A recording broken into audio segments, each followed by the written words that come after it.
it's Alisha over at Acura. I wanted to go ahead and go over this feature, and that is the adaptive cruise control. It is something that comes on every vehicle that we have.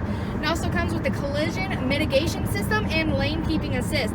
So what we're doing is we're going to get up to speed here, and don't worry, I'm driving safely. And we're going to get up to our speed, and we're going to hit this button, main. And what that does is it gets us ready to go into the adaptive cruise control. And from here, I'm going to press down where it says set minus, and that's going to set my speed that I want. And now you're going to see that I'm going to press this little button. It's two hands on a steering wheel with lanes on either side.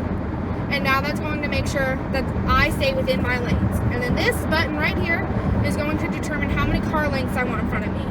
I personally like 3 or 4, just because it is feels a little bit safer for me. So my set speed is 66 miles per hour, and this is going to keep me in my lanes. But I want to make sure that you keep your hands on the steering wheel as a safety precaution, but it's going to determine my speed based off the vehicle in front of me. If you guys have any questions, just give me a call. Thanks and drive safe.